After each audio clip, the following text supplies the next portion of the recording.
Hola, hola, aquí estamos con ustedes de nuevo en una clase formal. Y al decir formal es porque ustedes saben que he ido a veces subiendo pequeñas partes del video y ustedes se dan cuenta que quizás son un poquito antes, pero lo he fraccionado para que sea más fácil para ustedes entenderlo. Sé que el tiempo está apretado, por tanto les he subido estas partes de video, sobre todo, y lo seguiré haciendo. Pero ya esta es una clase formal, porque, le digo por qué, pues bueno, es grabada de esta forma, como a forma de clase, y lo seguiré haciendo igual, los videos principales. En el día de hoy, como les prometí, vamos a la parte 2 de lo que es la parte de musculatura del tórax. Habíamos visto en el tema anterior los músculos que son propios del tórax y los que se insertan en la costilla. Nos va faltando los músculos del dorso, que tomaremos, ya sería la próxima clase. Los músculos del dorso, de la parte posterior. Y su relación, todos en lo que es la funcionabilidad de la caja torácica. Vamos a ver entonces, de aquí les pongo parálisis diafragmática porque es una de las situaciones muy importantes que hay que conocer de este músculo diafragma, entre el músculo que divide las dos cavidades torácica y abdominal, cavidades que tienen diferentes presiones, manejan diferentes presiones. Por ejemplo, la cavidad torácica, todos van a ir conociendo muchos y otros ya conocemos, la presión negativa que le corresponde a ella para que se efectúe la verdadera respiración, la entrada del aire. Y el diafragma tiene una gran función en este aspecto. En la parte, el diafragma es un músculo casi, diríamos, principal de la respiración normal. Y los músculos que hemos estudiado saben que son auxiliares de la respiración. Aquí está una imagen donde se ve la ubicación aproximada del diafragma. Vamos a profundizar bastante en esta clase sobre este fabuloso órgano. Vamos a seguir adelante. Vamos a ver en el día de hoy entonces aquí, miren aquí una muestra de ya un poquito más en vivo, o sea, una pieza donde se ven los pilares del diafragma y un diafragma desde la cavidad abdominal. Él va sin esos pilares que los vamos a explicar, sus agujeros, también vamos a verlo en el día de hoy, todo eso, y cómo se insertan en los cuerpos de las vértebras lumbares más superiores. Vamos a ver entonces qué es el diafragma y por qué ese nombre. Vamos a ver dónde está ubicado, cuáles son sus porciones, cuál es su estructura y por qué debe ser así. Cuáles son sus agujeros de comunicación. No son agujeros de comunicación en sí, porque son atravesados siempre por elementos como la cava inferior, la aorta, el esófago, etc. Y relaciones anatómicas importantes. ¿Ven? Es un tema bastante bonito, pero un poquito más profundo ya. Y es muy importante manejar esto porque se nos puede morir un recién nacido con hipoxia si no conocemos que existe un diafragma que puede haber tenido sus aberturas no cerradas correctamente y lógicamente al comenzar esa ventilación negativa intrapleural después del nacimiento, las asas intestinales o parte de todo puede ir hacia el tórax, disminuyendo el porciento de ventilación de ese niño y llevándolo a una hipoxia profunda. Muy importante, el médico tiene que ser físico, el médico tiene que estar muy bien preparado para dar solución a problemas. Y ustedes saben que están las superespecialidades. Cualquier médico podría decir, si yo no soy neonatólogo, no voy a ser neonatólogo, ¿para qué tengo que saber eso? Señores, la formación debe ser integral. Muy lindo que usted conozca al cuerpo humano como un todo. Y no ser todólogo, pero sí ver el cuerpo humano como un todo. Oigan bien esa frase que es interesante. Vamos a ver entonces, fíjense, generalidades históricas y físicas del diafragma. Vamos a ver que es un músculo principal respiratorio, maneja un 75% de esta parte de la función respiratoria. ¿Ve? Fíjense que significa separación. Fíjense que de la palabra del griego diafragma, dia, división, fragma, que viene de prácticamente acción, separación, que expresa resultado de la acción por barrera. Es una barrera muscular, funcional, pero barrera entre lo que es la caja torácica y el abdomen. Este órgano, por tanto, lo vamos a estudiar ahora con el tórax y tenemos que estudiarlo con el abdomen, porque recordar que es el techo de la cavidad abdominal, aunque sea el piso de la cavidad pleural. Y fíjense que ya es de una palabra compuesta a través de, porque a través de él pasan importantísimas estructuras que vienen del tórax y van hacia el tórax. Muy importante. Y tenemos, por ejemplo, como la medicina homérica decía que era el punto del alma. Oigan cómo decía. Platón lo tomaba como la segunda alma que lo separaba del abdomen. Fíjense qué interesante, porque fíjense que el diafragma tiene una gran porción central, y lo vamos a ver después, una porción central importantísima, que fíjense que una porción central que se relaciona con el corazón, muy importante, que se relaciona con el corazón. Interesantísimamente interesante, como digo yo. Lo vamos a ver más adelante, que es el centro tendinoso del diafragma, donde está ubicado el corazón, la cara diafragmática del corazón. Y decía Claudio Galeno, siempre lo relacionó con la fisiología del tórax. Muy interesante, fíjense que ya los conceptos fueron avanzando, hasta que desde 1800 hasta nuestros días, Gray, Testic,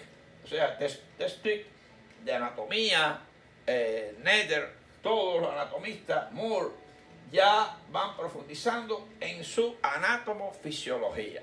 Y ya se conoce, lógicamente, después que se llegó a la disección, se conoció todos esos agujeros y su masa muscular y su inervación, ya se sabe y se ratificó su funcionabilidad directa con la respiración. Muy bien. Esto es un dato general que le doy porque es muy importante saber la física y vamos a profundizar más en la física del diafragma. Muy interesante esto que le pongo ahora. ¿Qué es un diafragma en física? Un diafragma es todo aquello que está entre dos cavidades, que filtra material entre dos cavidades, que ya puede filtrar materia, partículas, agua, puede filtrar luz. Por tanto, fíjense que, por ejemplo, en una bomba de agua existe un diafragma. ¿Por qué? Porque maneja presiones. Y es muy importante ese diafragma controlar el flujo de agua de un lado hacia otro para mantener las presiones. No me meto mucho ahí, más profundo. Pero tenemos también la cámara fotográfica, donde existe un diafragma, que sería el diafragma que va a dejar entrar más o menos luz. Se le llama también, es un diafragma. Y a la vez tenemos, por ejemplo, el iris y la pupila, que el iris también se contrae o se relaja para permitir la entrada de más o menos cantidad de luz. Ustedes saben que es inervado por el simpático y el parasimpático. Pero fíjense que esta parte de física fue llevada también al cuerpo humano. Nuestro creador, que hizo esta belleza humana tan perfecta, sin entrar en las imperfecciones, pero fíjense cómo es capaz de hacer que ese diafragma, el iris, deje entrar más o menos luz. Bueno, hay otros diafragmas, por ejemplo el diafragma vaginal, y lo menciono, porque este diafragma vaginal va a evitar que los espermatozoides atraviesen el cuello cervical y lleguen al punto de la fecundación. Es un método anticonceptivo. Ok, le pongo ese ejemplo para que ustedes tengan una idea de lo que es un diafragma. La palabra diafragma. En el caso del diafragma del cuerpo, de nosotros, del cuerpo humano, ese diafragma va a controlar ¿qué? Presiones. Hay una cavidad pleural con presión negativa y hay una cavidad abdominal con presión positiva. Él tiene forma de cúpula y él controla entonces la presión, y para crear presiones negativas intratorácicas necesita contraerse y desciende. Así, al descender con su contracción, aumenta la presión negativa intrapleural, hay un vacío y el aire entra. Ya le estoy dando algunos datos porque nos estamos acercando futuramente a la fisiología respiratoria. Y esa fisiología respiratoria requiere mucho de todos estos factores que trabajan en la fisiología del tórax, de los pulmones. Le estoy dando algunos datos ya para ir entrando poco a poco. Ya les digo, quien vea mis videos no es un video casual, son clases, son organizados de forma tal que los primeros videos son prerequisitos para los demás. Es una base para el próximo video porque vamos organizadamente dando las clases y todo lo que yo pueda ir dando antes de pasar a abdomen, muchas cosas que tienen relación para ver entre sí o un tema con el otro, los vamos a ir explicando. Muy bien, esto sería como controla la presión, aire, líquido, luz. Eso es un diafragma, muy importante. Bueno, vamos a ver que el diafragma, ¿dónde está su ubicación? Vamos a ver su estructura, porciones del diafragma, función, irrigación e inervación. El diafragma está ubicado, como ustedes saben, en una altura aproximadamente de la T8 a L1. ¿Por qué? Porque él baja, fíjense, está ubicado en la parte inferior del tórax, tiene dos porciones, una porción muscular y una porción tendinosa, ¿no? Llamada el centro tendinoso del diafragma, y serían con forma de foliolos. Esa es la forma general que tiene el diafragma. Está ubicado, ¿ve? Prácticamente cubriendo toda la parte inferior del tórax. Así que se inserta en toda la parte inferior de todas las costillas del esternón, teniendo una porción external, ahí vamos a ver las porciones, y la porción lumbar, la porción de la columna vertebral, con ligamentos importantes y pilares del diafragma. Tiene algunos arcos tendinosos, que lo vamos a explicar seguidamente. Esa es la ubicación del diafragma, como piso de la cavidad pleural y como techo de la cavidad abdominal. Vamos a ver las relaciones, quiénes están por encima, quiénes están por debajo, y seguimos. Las porciones del diafragma. Las porciones del diafragma, como le decimos, tiene una porción external pequeña, esa que usted ve ahí, es un área pequeña que hay por aquí, en forma de triángulo, y tiene una porción muscular amplísima, ¿ven? Muy grande, la parte mayor. Esa porción muscular se divide en dos porciones, la porción muscular en sí y la porción tendinosa.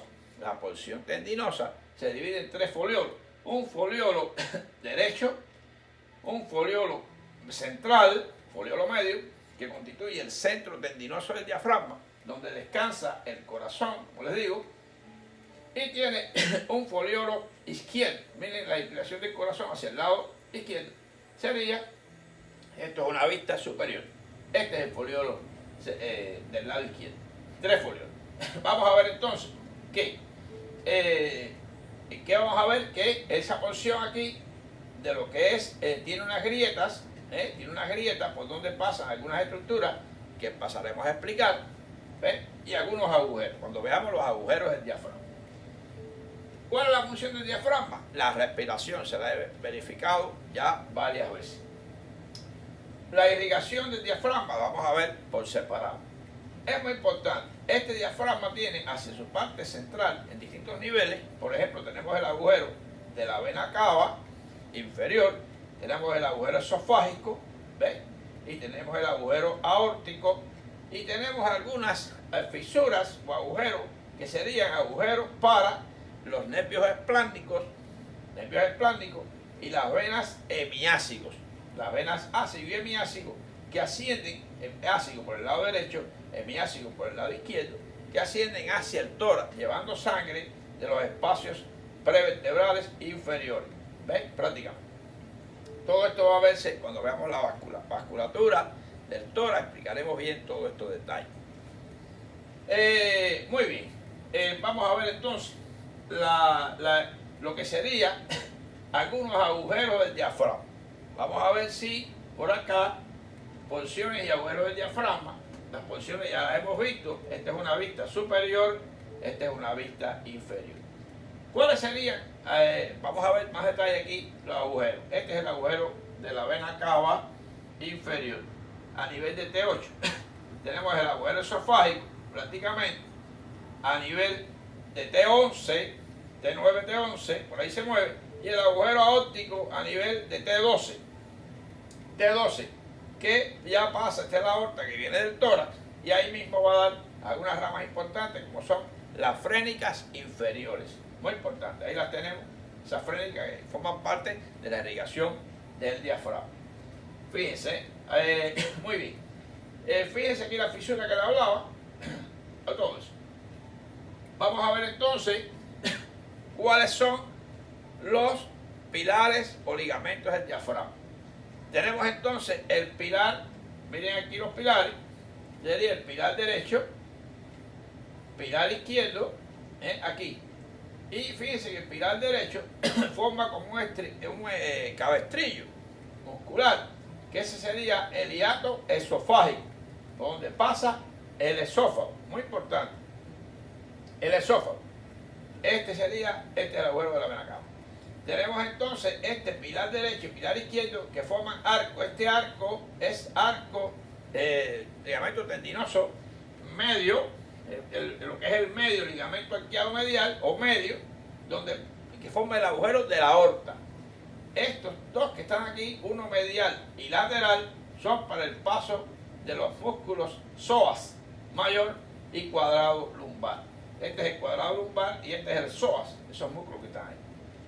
Esos agujeros también son atravesados por nervios, lo vamos a estudiar cuando vemos abdomen. Este es el de la aorta, ahí mismo va a dar saliendo el tronco celíaco, habiendo dado primero las frénicas inferiores, esa es la aorta en ese nivel. Y tenemos el esófago, ya lo que es la porción, ya que va hacia el cardia del estómago, aquí estaría ubicado el estómago, y esa es una ya de las relaciones que le puedo decir del estómago. Sería entonces el derecho, el izquierdo, y forman entonces estos agujeros, estos tendinosos que se van a insertar prácticamente en los cuerpos lumbares, prácticamente 1 y 2, llegando al 3, 1 y 2 fundamentalmente. Y tenemos este ligamento importante de Treis, ligamento de Treis, que viene del pilar izquierdo. Aquí hay algunos autores que hablan que es del pilar derecho, otros autores que es del pilar izquierdo. Y fíjense cómo, porque ahí casi la foto lo quiere decir, y es el ligamento suspensorio del duodeno. Fíjense, ya casi un detalle abdominal, pero bueno, hay que decirlo porque pertenece al diafragma. Ese es el ligamento de Treis. Este ligamento de Treis es muy importante porque define cuando es un sangramiento digestivo alto y bajo. Fíjense que un sangramiento digestivo alto es hasta ese ángulo duodeno-yeyunal y sería el punto de Treis, donde decimos si es alto o es bajo el sangramiento. Muy importante en anatomía estos datos. Muy bien, estos serían los ligamentos fundamentales. Ya, aquí los vemos, vamos a repetirlo. Ligamento arqueado medial, ligamento medial y lateral. Y aquí, y este corresponde con esto, con que sería el trígono lumbosacro, el trígono lumbar del diafragma. El trígono lumbar del diafragma. Muy importante. Recordar que esta área que está aquí puede no cerrarse y va a dar lugar a hernias diafragmáticas. Y esta área puede no cerrarse y va a dar lugar también a hernias diafragmáticas congénitas. Muy interesante que las mencionaremos casi al final. Estos son los ligamentos importantes del diafragma. En todos los lados se inserta normalmente en su posición diafragmática a esos lugares, formando estas áreas ligamentosas y agujeros y ligamentos arqueados aquí a nivel en la parte posterior. Muy bien. Relaciones anatómicas del diafragma. ¿Cuáles serían? Fíjense, tenemos relaciones anatómicas torácicas en la parte superior y en la parte inferior. En la parte superior tenemos, fíjense, aquí tenemos la relación directa con la vena cava inferior y la cara diafragmática del corazón, que descansa en esa área. Y en este lado tenemos el pulmón derecho, aquí, y en este lado el pulmón izquierdo. Quiere decir que las relaciones fundamentales superiores serían pleura parietal, está cubierto, pleura visceral de ambos pulmones y los lóbulos inferiores de ambos pulmones. y entonces tenemos el corazón. Y es atravesado, como les decía, por el esófago, la aorta y la cava inferior. Esas son relaciones importantes del diafragma. ¿Qué tenemos por la parte inferior? Tenemos al hígado en el lado derecho, tenemos al bazo en el lado izquierdo, ¿ves? Y tenemos también el peritoneo visceral, que cubre toda la parte por la parte inferior, aquí, por la parte inferior, cubre a todo lo que es ese diafragma. Y hay arterias frénicas inferiores, nervios, etcétera, que pasan por ahí. Les menciono que se me había ido un poquito. Este es el nervio frénico atravesando el diafragma. El nervio frénico, que es el que lo inerva, que viene desde arriba, del plexo cervical. Lo mencionaremos casi al final. Muy bien, esto sería. Ahora, les pongo acá este ligamento frenoesofágico muy importante. Aquí, este es el diafragma. Acá, este es el diafragma. Y aquí vemos el esófago atravesando para llegar al área del cardias. Aquí lo une a este diafragma unos ligamentos que es ascendente, ligamentos ascendentes esofágicos, aquí derecho e izquierdo, y inferiores descendentes con la almohadilla, con esa almohadilla que está aquí, la almohadilla de grasa, y ahí se mueve hacia arriba, hacia abajo ese diafragma, para evitar tironamiento del esófago, etc. Aquí vemos un poco el corazón por la parte superior, aquí también, ahí está, acostadito, ya llegaremos al corazón, una anatomía bella, una anatomía excelente. Vamos a llegar ahí, vamos a llegar ahí. Muy bien, en ese centro tendinoso del diafragma. Bueno, estas son relaciones generales. Hay las más fundamentales, porque es el estómago, el fondo gástrico, el bazo, el hígado entero como tal. Quizás toca un poquito el diafragma, el riñón izquierdo sobre todo, el polo superior. Bueno, nos vamos a ir a dar algunos elementos generales de anatomía, de relaciones. Y el ligamento este no quería olvidarlo porque son ligamentos que forman parte de la unión del esófago al diafragma. Irrigación sanguínea del diafragma. Prácticamente hay 5 grupos arteriales o arterias que irrigan al diafragma. Vamos a ver qué serían las arterias musculofrénicas. Las arterias musculofrénicas, que son estas, acuérdense que la mamaria interna baja por la parte anterior como rama de la subclavia, y aquí va a dar la epigástrica superior y la musculofrénica. Esa es una de las arterias que irriga el diafragma. Las arterias frénicas superiores, muy difícil de ver, no hay un libro exacto de anatomía que tenga las frénicas superiores, que se darían a este nivel, las frénicas superiores. La aorta la da antes ya de pasar a la cavidad abdominal, a través del hiatus aórtico, aquí. Tenemos las frénicas inferiores, las pericardiofrénicas que bajan por aquí, pericardiofrénicas, estas, junto con el nervio frénico que baja, la vena frénica, el nervio, baja como un paquete desde lo que son ya la subclavia. Aquí arriba bajan hacia lo que es el diafragma. Y tenemos las ramas de la mamaria interna, ya lo habíamos dicho, aquí. ¿Ven? Y también están las intercostales, arterias intercostales inferiores, que también en su parte aquí, a nivel de toda su irrigación, tiene ramas que van al diafragma. El diafragma es un órgano muy irrigado. Recordad que consume mucha cantidad de sangre porque está en constante movimiento, aunque no lo veamos. Es un músculo bastante involuntario, estriado involuntario, pero que merece y lleva mucha cantidad de consumo de sangre. Demanda mucho oxígeno porque es la respiración constantemente. Importantísimo conocer esto. Esa es la irrigación sanguínea del diafragma. ¿Cuál es la inervación del diafragma? La inervación del diafragma es dada por el nervio frénico. Fíjense que el frénico es formado por C3, C4 y C5 a nivel del plexo cervical. Esa ramita que prácticamente tiene su origen a nivel del tronco encefálico, un poquito la médula alta y tronco encefálico, donde hay grupos celulares importantes que conforman el centro respiratorio, muy importante, centros reticulares que tienen que ver con el nervio frénico, lleva una aferencia y una eferencia. Más bien parece un nervio motor, pero tiene sus aferencias también. Por eso es sensitivo, miren, de toda la parte abdominal superior. ¿Ve? Él se distribuye en esta área, inervando el diafragma, motor para la parte de todos los músculos del diafragma, y también autonómico, que trabaja con él en la parte parasimpática con el vago, y también tiene parte simpática. Pero fíjense, hay un frénico anterior que sale por acá, ramas anteriores del frénico, a través de esa fisura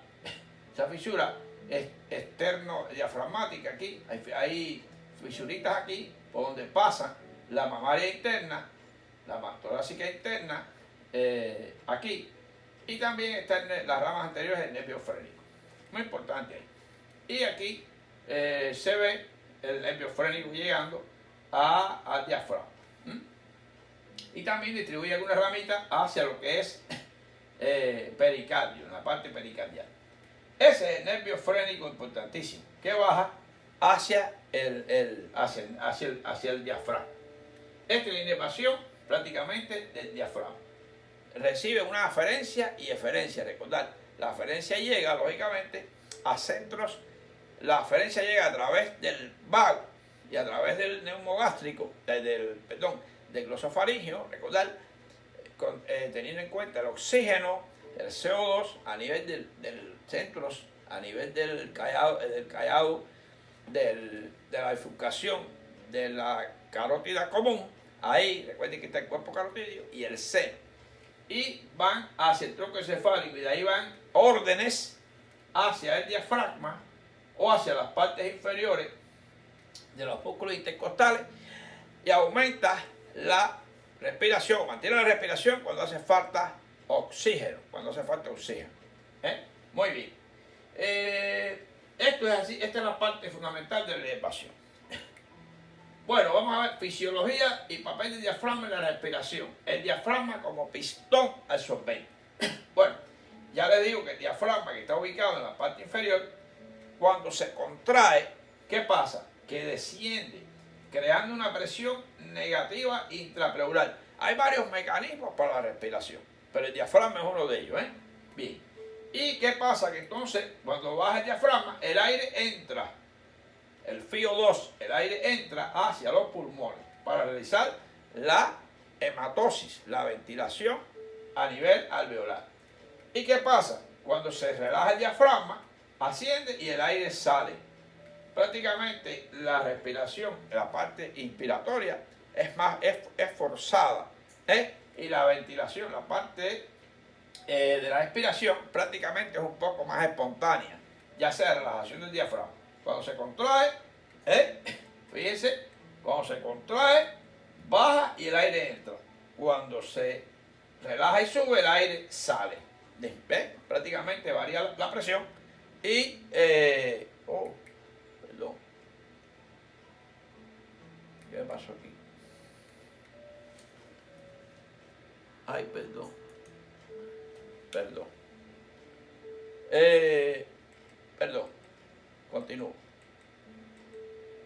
Continúo. Bien, el aire aquí. No quiero parar, por favor. A mí me ha pasado eso. Aquí tenemos entonces. Fíjense cómo, lo que les decía, el aire, el diafragma baja, el aire entra. Seguidamente, el diafragma se relaja, el aire sale. Muy bien, entonces. Tenemos entonces que cómo se ve el diafragma en los rayos X. Aquí es una vista normal. Aquí se ve el diafragma. La cúpula del lado derecho es un poquito, es en forma de cúpula. Aquí forma un ángulo costofrénico derecho, ángulo costofrénico izquierdo, y aquí cardiofrénico y cardiofrénico. Ese es el corazón, y así vamos a ver el diafragma. Aquí se ve denso totalmente, y aquí se ve un poquito aire, porque está aquí el fondo gástrico. El fondo gástrico.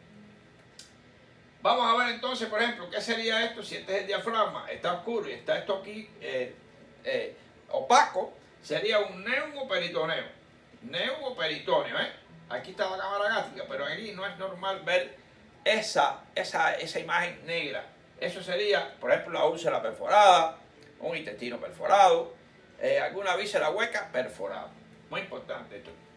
Ruptura diafragmática. Lógicamente, ahí ascienden las asas intestinales. Esto está el antecedente del trauma y vamos a ver cómo mira la cúpula, que es normal aquí. Miren cómo ascendió aquí hacia arriba las asas intestinales, desviando un poquito el mediastino hacia la derecha, hacia la derecha. Aquí tenemos entonces parálisis diafragmática, que asciende el diafragma.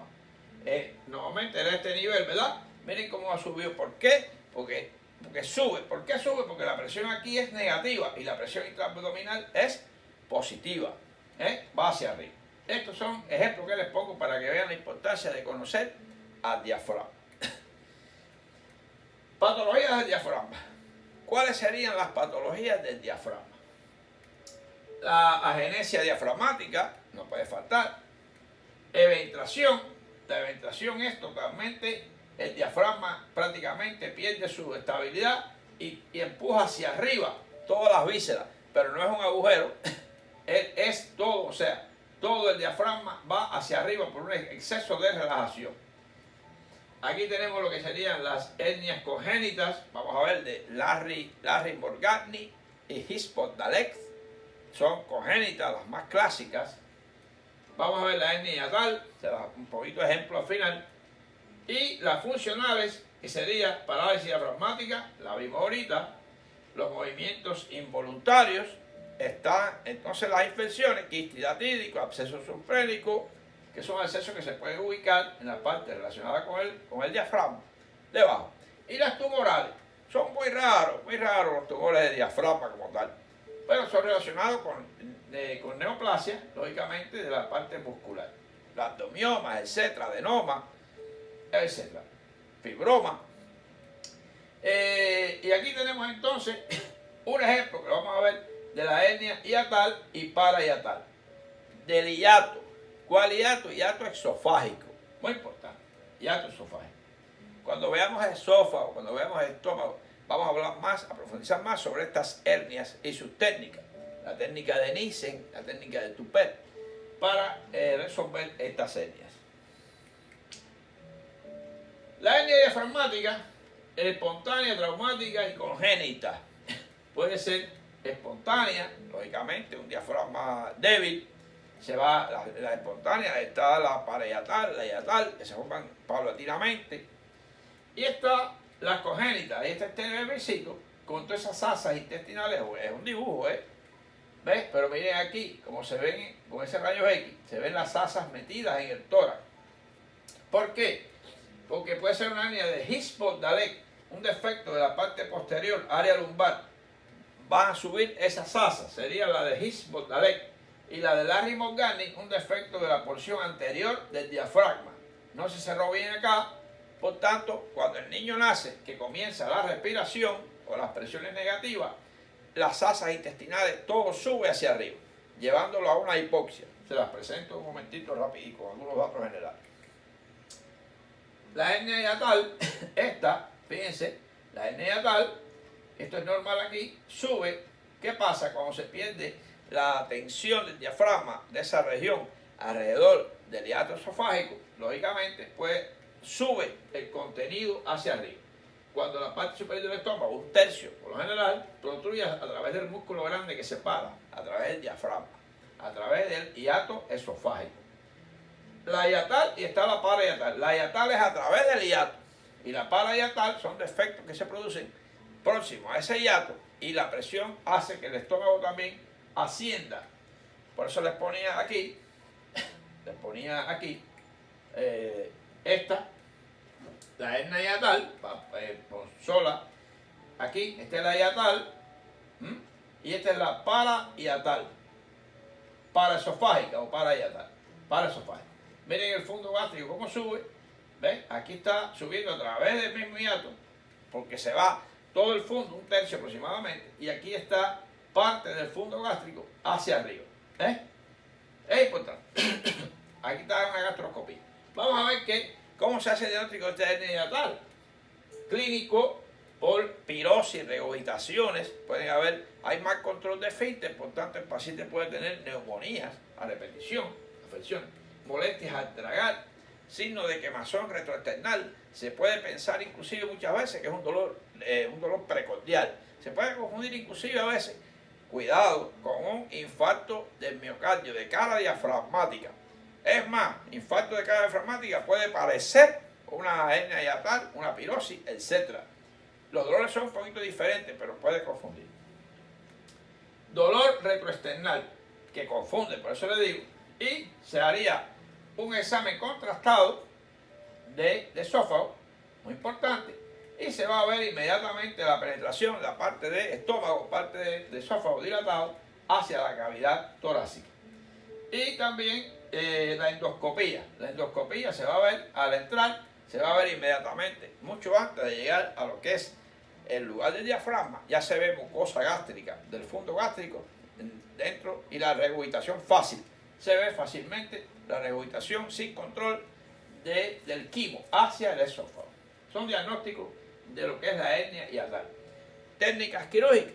Bueno, la técnica de Nissen, muy importante, otras técnicas Tupet y otras técnicas que hay para hacer esta. Hay mucha patología esofágica que la veremos cuando veamos lo que es esófago. Al final, el esófago se estudia en tórax, pero es casi prácticamente el último tema, después de la inervación, de la formación de los nervios del plexo simpático, de los nervios esplándicos, después va el esófago ya, como tal. Y la hernia diafragmática, recién nacido, como les decía, congénita, se va a través de agujeros diafragmáticos que no se cerraron normalmente.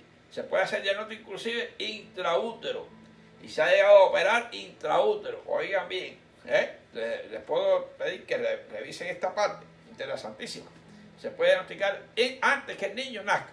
¿Por qué hay que diagnosticarla y resolverla antes que el niño nazca? ¿Por qué?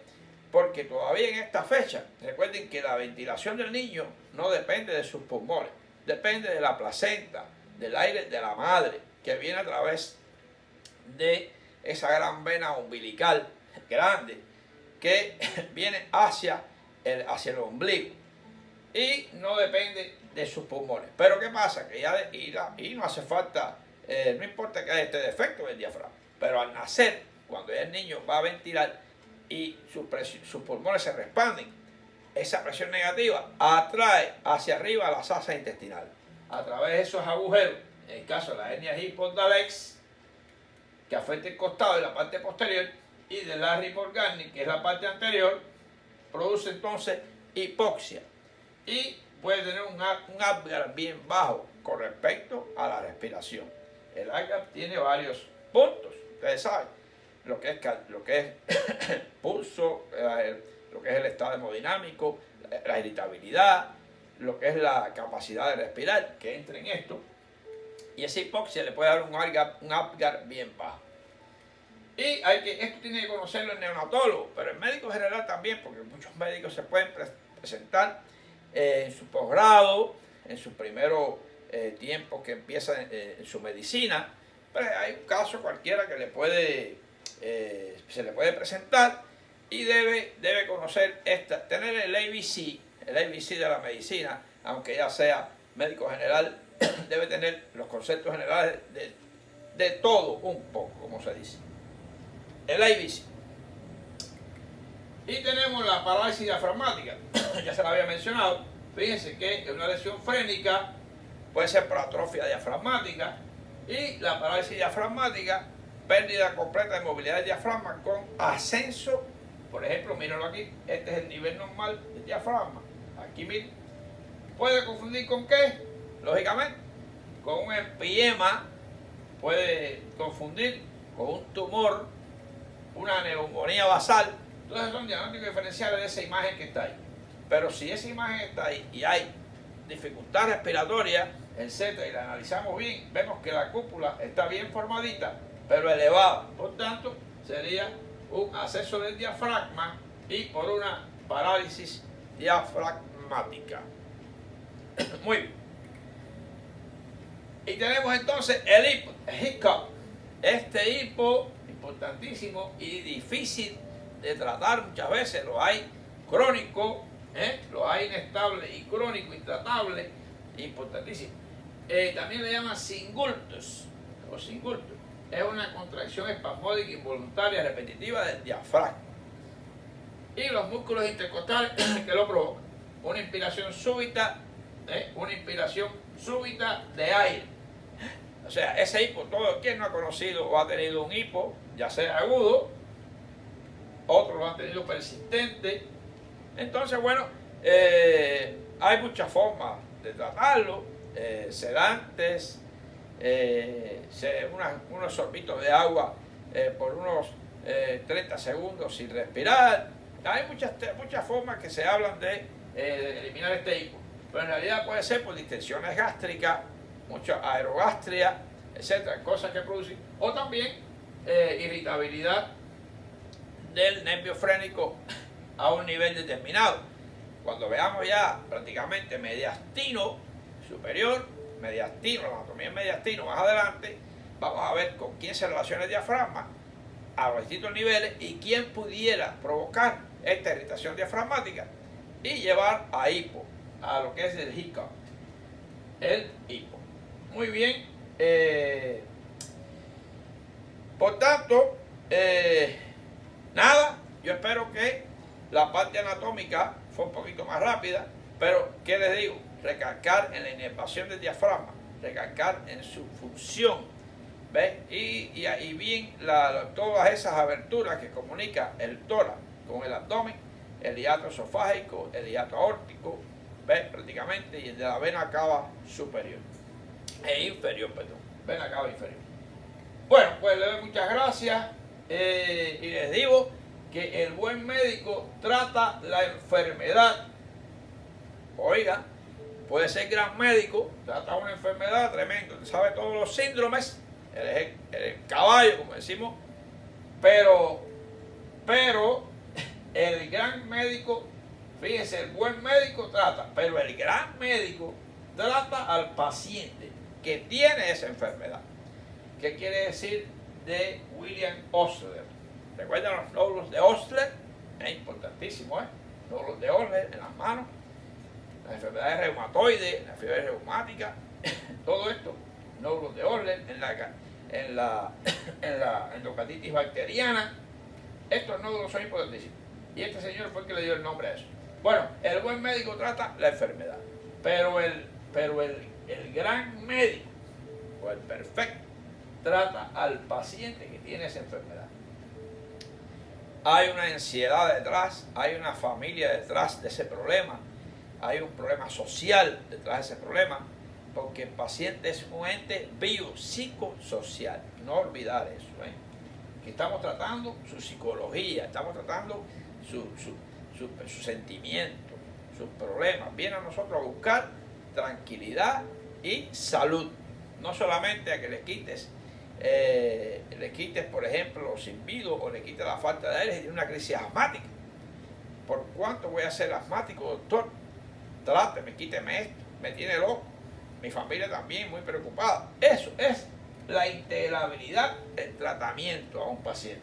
Y ahí te lleva a ser el gran médico, no simplemente el buen médico. No. Por tanto, seguimos adelante. Por favor, suscríbanse, denle a la campanita donde dice todas para que le lleguen mis videos y sigan conmigo. Y les invito a unirse. Vayan a la pestaña unirse, y usted va a explorar, explore, no tenga miedo, explore.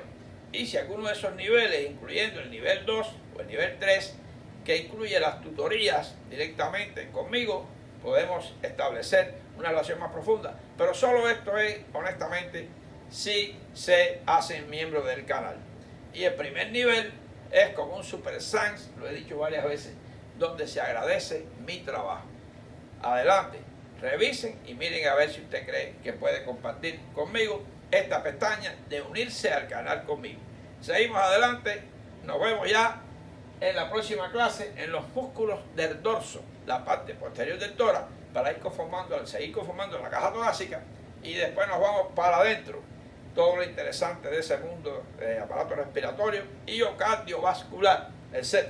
Seguimos adelante.